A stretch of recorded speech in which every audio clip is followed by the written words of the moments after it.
Bonjour à tous et bienvenue, nous sommes ici dans un bidonville de Manille qui est aussi une décharge. Ici, des familles vivent dans des conditions inhumaines. Elles tentent de survivre de jour comme de nuit au milieu des ordures en faisant le tri des déchets. Les enfants, ils sont privés de soins et d'éducation. À Manille également, dans les rues, des milliers d'enfants sont victimes de violences, de drogue et de prostitution, livrés à eux-mêmes.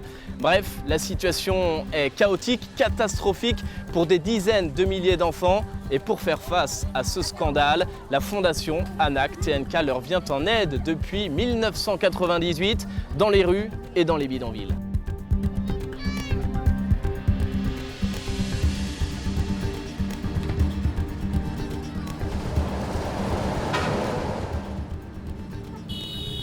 Manille, la capitale des Philippines, est l'une des villes les plus peuplées du monde, avec une agglomération de plus de 15 millions d'habitants.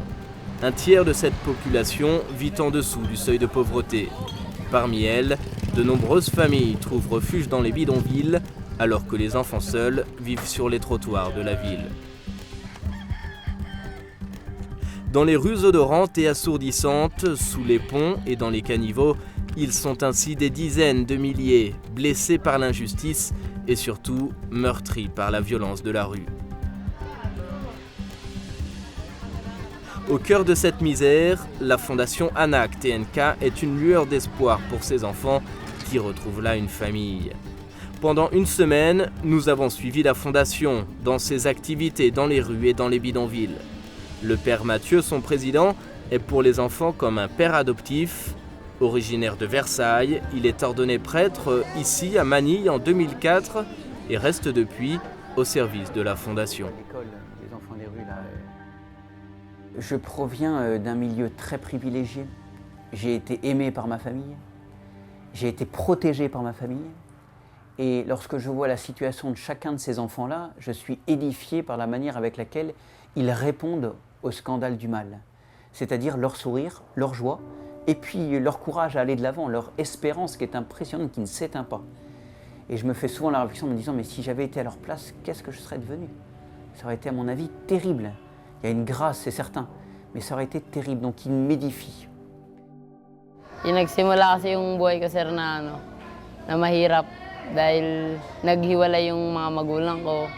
Tapos kung saan-saan na kami dinala. Eh yun, naisipan namin magkakapatid na para di namin mahirapan, naglayas na lang kami.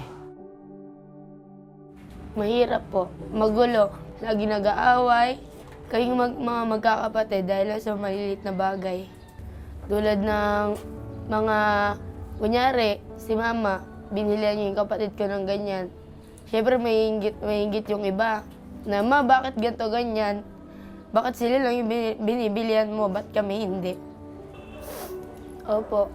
Kasi, lagi na lang yung mga kapatid ko yung lamang, kaya naisipan ko na lang maglayas. Tapos pumunta kung saan-saan, tumambay doon, mas pinili ko pa yung barkada kaysa sa pamilya. Tsaka nung nakasama ko yung mga barkada ko, hindi ko man naisip yung mga magulang ko. Kung nangyayari sa kanila, basta iniisip ko, masaya lang ako, masaya ako sa ganitong ginagawa ko.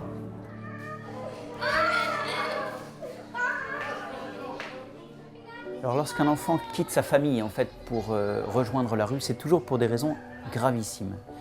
Donc en général, l'enfant est profondément blessé et a l'impression qu'il est comme un objet, et un objet bon à être jeté à la poubelle. On trouve parfois des enfants qui dorment dans les ordures par eux-mêmes, c'est-à-dire qu'ils ont choisi de se mettre parmi les ordures. Il faut imaginer la détresse qui se passe au fond d'un cœur. Et cet enfant va rejoindre la rue, et à ce moment-là, l'enfant, pour survivre, eh bien, il a plusieurs moyens. Le plus simple, c'est la mendicité, mais il y a une certaine honte pour des enfants à mendier. Et du coup, beaucoup vont glisser, à cause de l'influence des gangs, sur le chapardage ou le vol à la tire.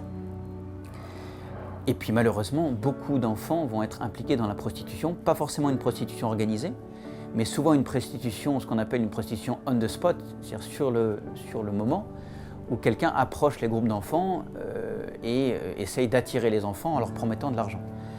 Donc vous voyez qu'aux blessures qui ont été reçues en famille, qui ont fait partir l'enfant dans la rue, se rajoutent des blessures encore plus terribles, qui sont les blessures de la jungle de cette capitale, la jungle des trottoirs. Tapos, yung nasa labas na kami, yun. So, naging mahirap, sobrang hirap po yung buhay namin kasi naghahanap kami kung saan-saan ng makakain. Tapos ang dami ko pang sa lansangan, ang dami kong nakasamang mga bad influence. Mas masaya po ako ngayon dito dahil dito po nakapag-aral ako, nagagawa ko yung mga gusto kong gawin. Kaysa dun po nung dati na nasa labas ako, tambay lang dito, tambay doon, wala lang ginagawa. Tapos ang dungis-dungis ko pa noon. Dito, nagiging malinis ka, nakakapag-aral ka, nakakain ka na ng maayos. Yung pag-alagala ka lang na walang makain, kailangan mo pa magsakripisyo para lang may makain ka sa labas. Yung nililimos ka sa mga tao, namingi ka ng tulong na ganyan. Pahingi pong pagkain para may makain po ako. Minsan po, may nagbibigay po sa akin, minsan po wala. Meron po. Nung nasa street po ako, may mga tao na sinasabi nila tutulungan daw nila ako. Tutulungan daw nila ako mag-aral, bibigyan daw nila ako ng tirahan. Basta sumama lang daw ako sa kanila. Tapos sumama ako. Akala ko tutulungan nila ako. Pero iba yung intention nila sa akin. Gusto nila rapin ako. Tapos, umayaw ako pero pinipilit pa rin nila ako. Hanggang nasaktan nila ako. Tapos, lumaban ako hanggang sa makaalis ako. Hindi nila natuloy yung yung balak nila sa akin. Takot ako. Sabi ko, Lord, tulungan niyo po ako. Sana po walang mangyari sa akin masama dito sa labas.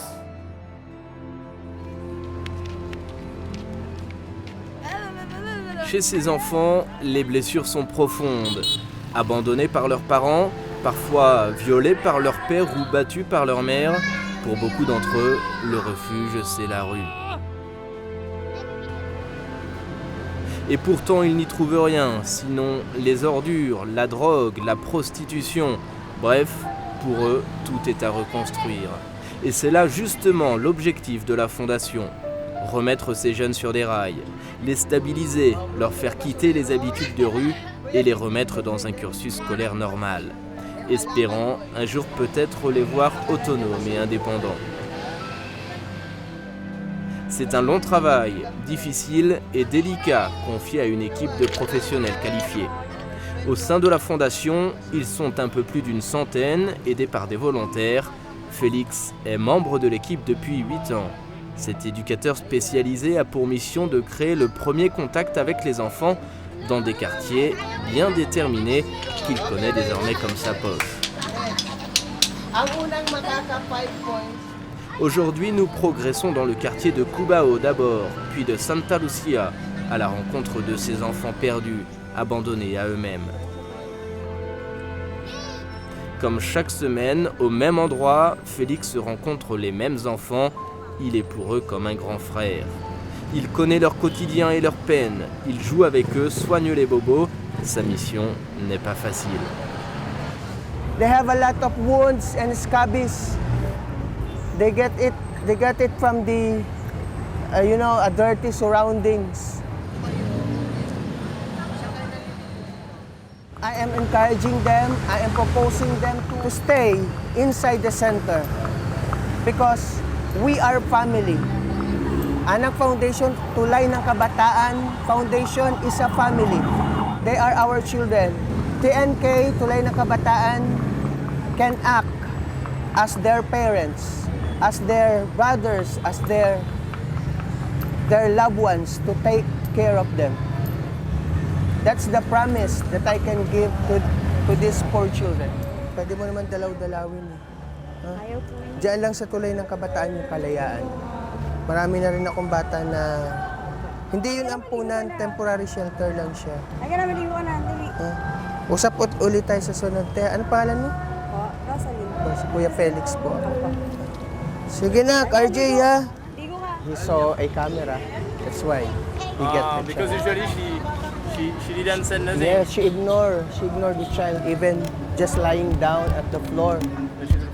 Cette journée-là, nous aurons passé plus de 5 heures à déambuler dans les rues à la rencontre de ces enfants pauvres de la capitale.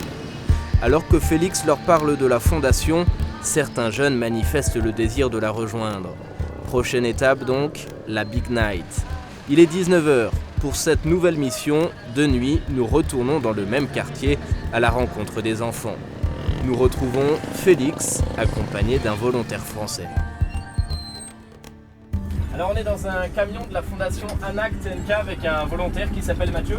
Mathieu, salut. Salut. Est-ce que tu peux nous expliquer où est-ce qu'on va et ce qu'on va faire? Donc là on est en Big Night, c'est-à-dire qu'on va partir la nuit dans des zones qui sont habituellement visitées par un street educator qui s'appelle, donc là c'est Félix, que vous verrez. Et on va dans des zones qu'il a l'habitude de visiter et on va voir des enfants qui passent la nuit là dehors et qu'on a l'habitude de voir, où on va rencontrer des nouveaux enfants. Qu'est-ce qu'ils ont l'habitude de faire la nuit, ces enfants? Et ben, souvent ils se regroupent pour pas être complètement tout seuls paumés dans la rue.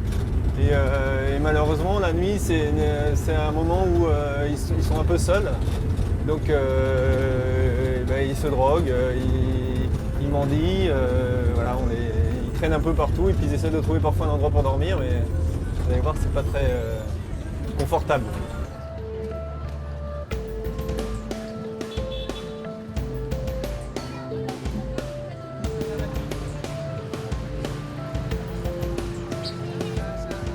Ici, on est le long d'une grosse avenue qui s'appelle Santa Lucia, où on vient régulièrement, notamment Félix. C'est une des zones qu'on visite et on retrouve des enfants qui traînent dans cette zone ou à Marikina. Et donc on discute avec eux, on essaie de comprendre où est-ce qu'ils vivent, s'ils ont leur famille, etc. Et si on détecte que l'un d'eux a besoin d'être à la fondation, on peut lui expliquer ce que c'est que la fondation. Et il peut avoir envie de venir à la fondation et dans ce cas-là, on le ramènera à la fondation. Mais on ne va pas le ramener tout de suite, on va le ramener si on le rencontre plusieurs fois et qu'il comprend bien ce qu'il va faire à la fondation. Est-ce qu'on sait pourquoi ces enfants sont là ce soir ou pas? Pourquoi ils sont dans la rue? Eh ben, il y a beaucoup de situations différentes. Il y en a qui sont orphelins, donc ils n'ont pas de famille. Il y en a qui ont été abandonnés par leurs parents, soit parce qu'ils sont trop pauvres, soit malheureusement régulièrement parce qu'ils se remarient et dans ce cas-là, le nouveau conjoint vire les enfants. Et sinon, il y en a, leurs parents, ils sont pas très loin, mais ils sont là pour mendier ou ils n'ont rien à manger, donc c'est à eux de trouver leur nourriture.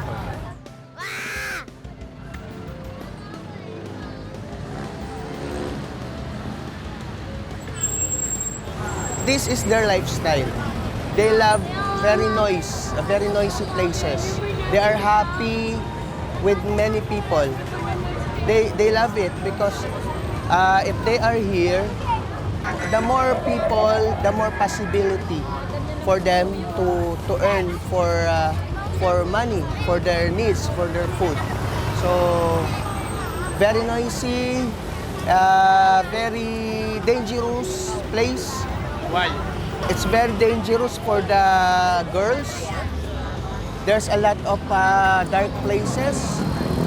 There's a lot of, there's a beer houses, there's a bar, there's a lot of drinkers. So you speak about prostitution? yes, that's true. And in this place, there is a prostitution also.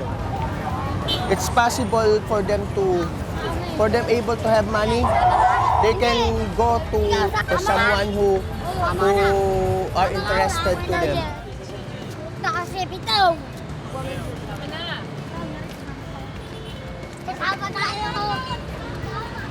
Santa Lucia, il est à peine 22h30 quand nous embarquons dans le camion. Et avec nous ce soir, 4 enfants. Ils sont tirés des rues, parmi eux Nathaniel, que nous avions rencontré un jour plus tôt sur les trottoirs. Masaya po dun kasi dito sa Lansangan, ang hirap. Ay nahabol po kami ng mga kung ano-ano. Barangay. Tapos mga gwardya, tapos mga adik, nahabol kami, tapos bubugbugin. Why did you live in the street? Wala po. Ayaw ko rin po sa bahay. Wala po kasi tumutulong kay mama. Wala. Ayaw ko po doon. Saan kasi binubugbog ako ng kuya ko.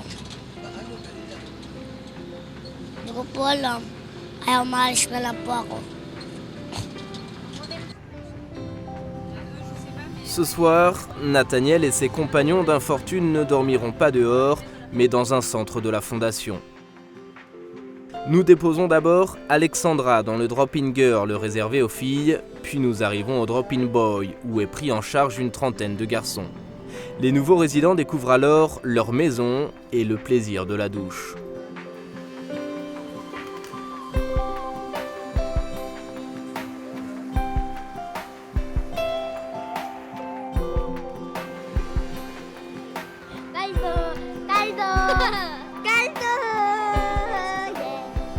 C'est donc ici, dans cet établissement, que sont pris en charge les enfants fraîchement tirés des rues.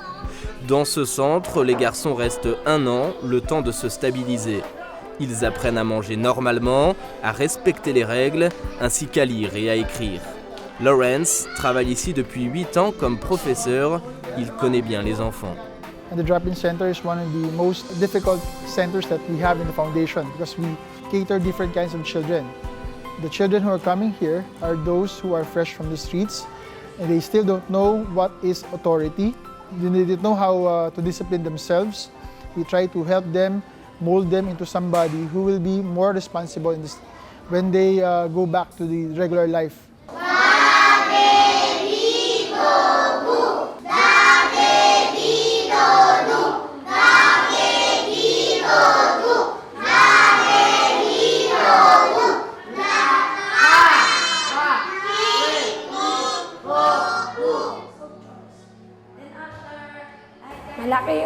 Malaki yung natutulong ng foundation sa akin. Kasi dati, batang lansangan ako.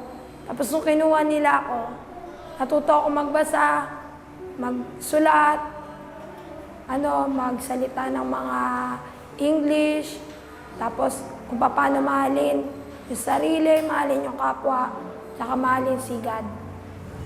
It's really hard to encourage them to be with us because they have a lot of activities outside that they think they can make them happy. But that is not true. They are blinded by the bad things around them.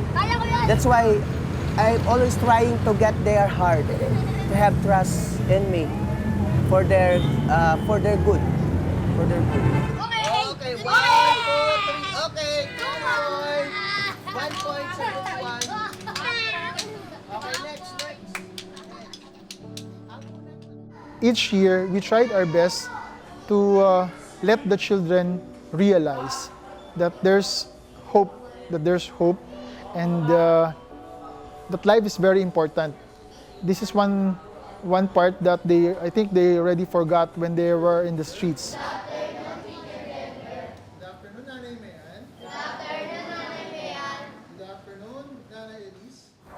Yung naramdaman ko po na pagpunta ko po dito sa tulay na parang mahirap naman, hindi ko na makakasama yung mga barkada ko, yung mga pamilya ko sa labas. Ayun lang po yung iniisip ko.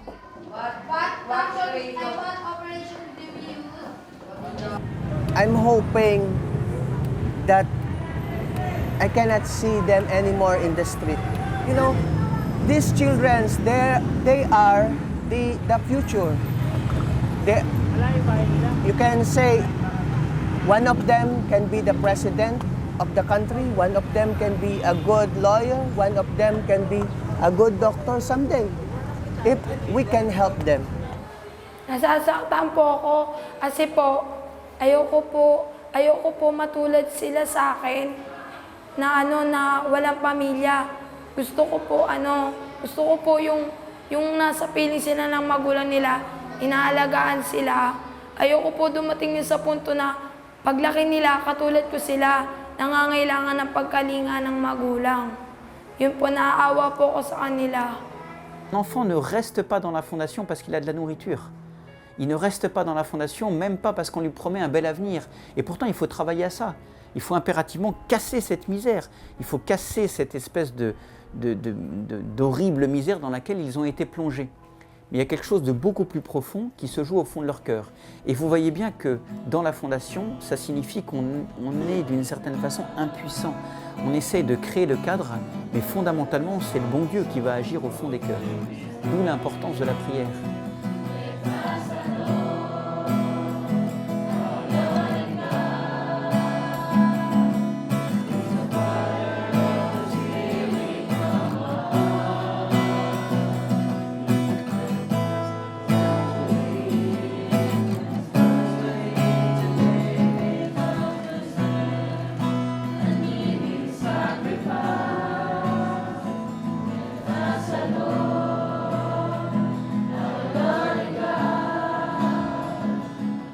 La dimension spirituelle, elle va faire l'essentiel.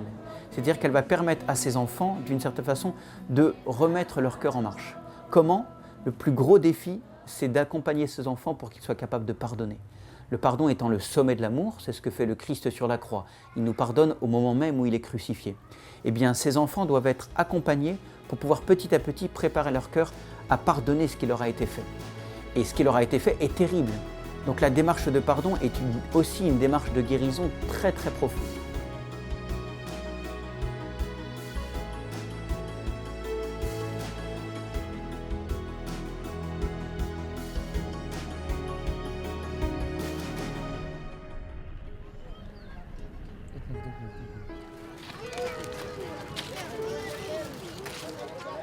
Après la jungle des trottoirs et l'horreur des rues, après le réconfort des centres d'accueil, nous découvrons un autre programme de la Fondation. C'est celui des bidonvilles. Nous voici désormais en plein milieu des déchets. Ni route, ni caniveau, nous sommes dans une décharge à ciel ouvert, autour de laquelle se dressent des abris de fortune, qu'on distingue à peine, camouflés derrière des montagnes de poubelles. Dans ce bidonville d'Aroma, les habitants passent leur journée dans les détritus à faire de la récupération. Leur monde est insalubre, leur avenir est improbable. À quelques kilomètres encore, derrière un marché, nous découvrons une autre zone. Nous ne sommes plus dans une déchetterie, mais dans une zone résidentielle, construite avec des bâches et des plaques de tôle.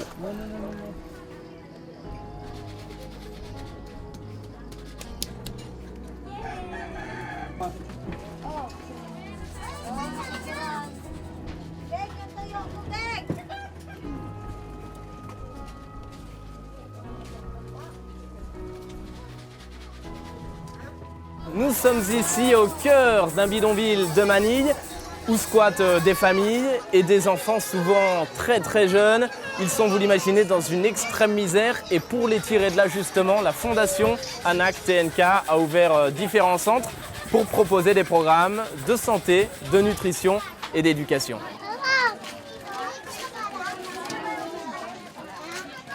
Hi. Hello.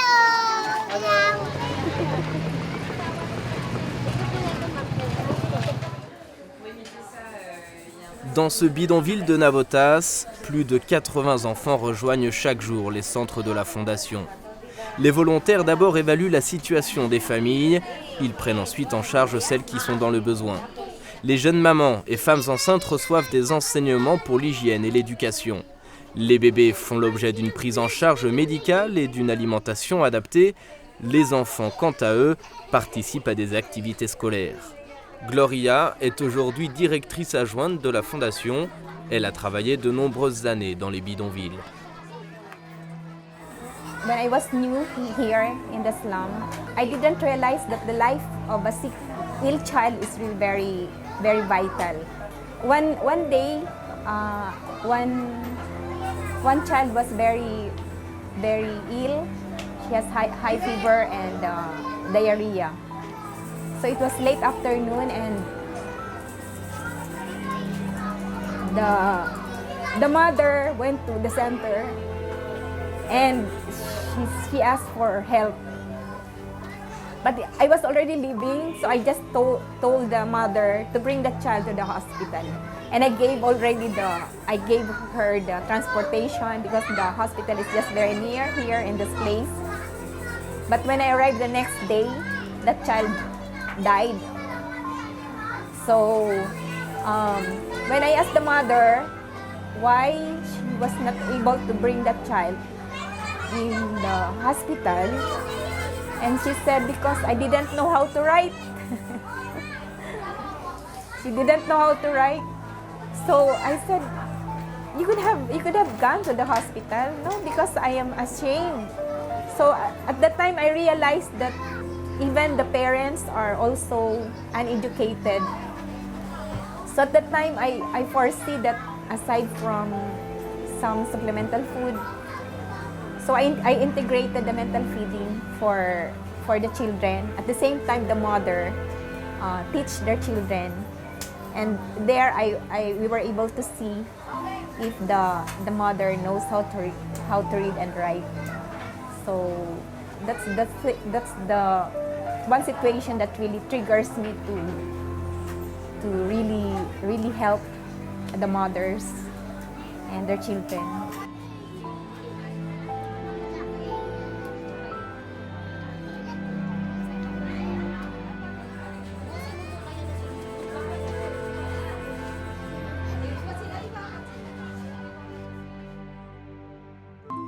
J'ai eu malheureusement plusieurs expériences d'avoir des enfants qui sont morts dans mes bras. Vous êtes à ce moment-là confronté au plus grand scandale. Et c'est quelque chose qui est inhumain. Avoir un enfant, en plus un enfant terriblement innocent, qui décède dans vos bras, c'est quelque chose qui est insoutenable et qui vous met véritablement en face du scandale du mal et de quelque chose que l'on ne comprend pas et qu'on est obligé de remettre simplement entre les mains du bon Dieu. Janvier 2015, journée particulière pour la Fondation. Le pape François, en visite pastorale aux Philippines, célèbre la messe dans la cathédrale de Manille. Après la célébration, de manière impromptue, le souverain pontife rend visite à la Fondation dans un des centres à proximité de la cathédrale. Émotion extraordinaire, le Saint-Père prend les enfants dans ses bras, il exprime son amour et sa compassion.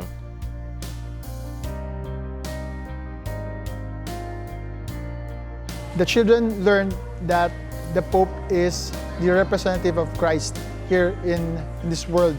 So before, they really don't know who the Pope is. They don't know any idea who the Pope is, what is his role in the church. They don't know what the Pope will really stand for and what the Pope will do to them. So now, after the visit of the Pope, they learn something from him. Most importantly, the message of the Pope to us when he visited us, he told us that Christ never forgets us.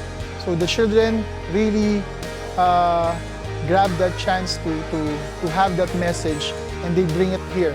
I guess it's one impact for them, that they learn that Christ is with us every moment, every hour, every minute. So I think that's a big impact for us.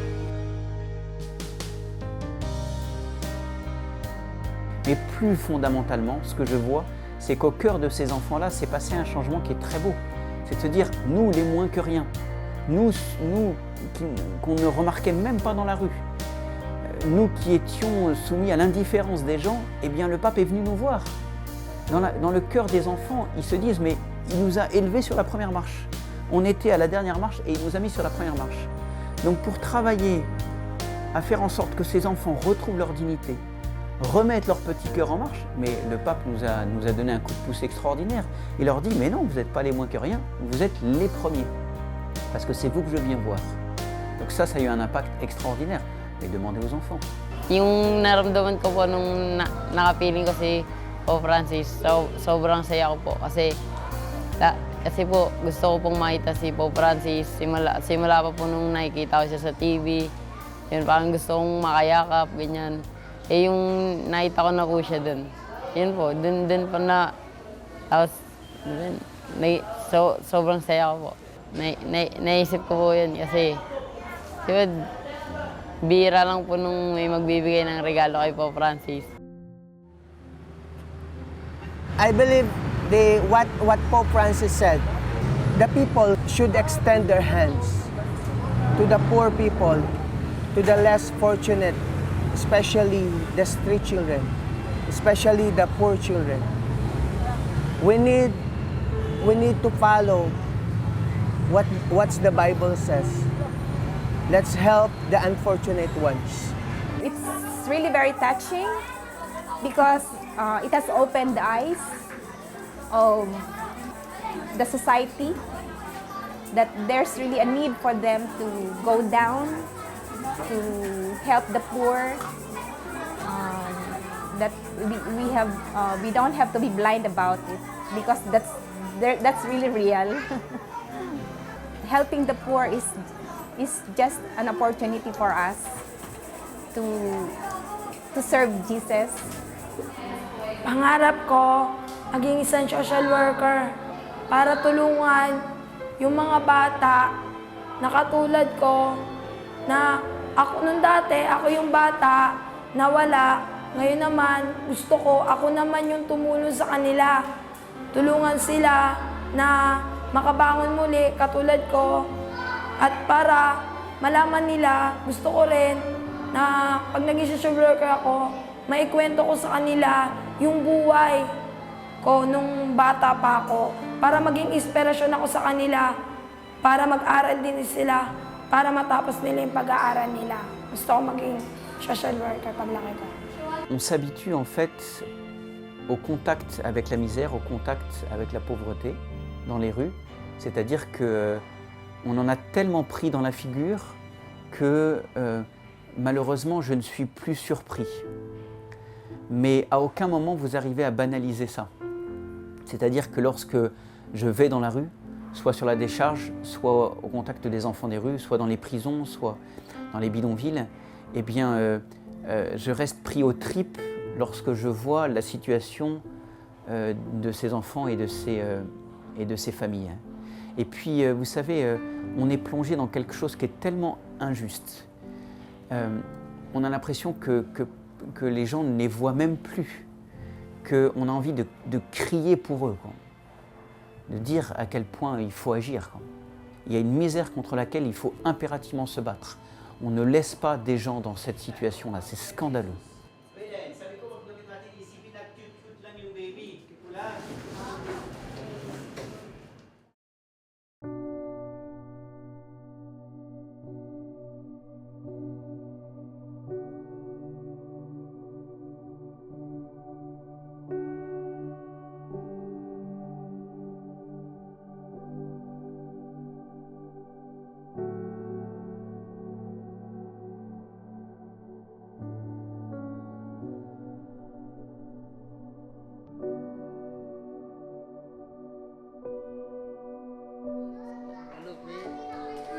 Hindi naman, konti lang. Konti lang. Nanay! Mother! Mother! Le plus beau cadeau que peuvent nous faire tous ceux qui auront connaissance de votre reportage ou de la Fondation, prie pour ces enfants et prie pour nous. Parce qu'on a besoin de ce soutien spirituel pour pouvoir aller de l'avant, pour pouvoir aller contre tous les découragements. La prière est le plus beau trésor que l'on peut nous offrir.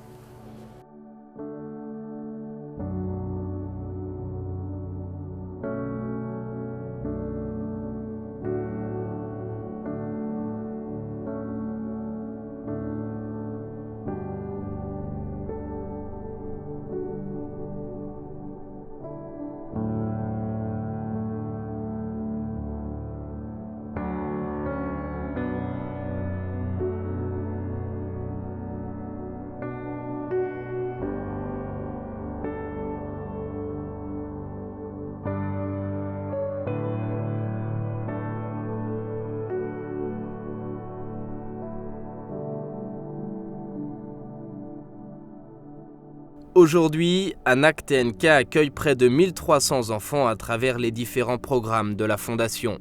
Mais au total, aux Philippines, ce sont près d'1,5 million d'enfants qui vivent toujours dans les rues.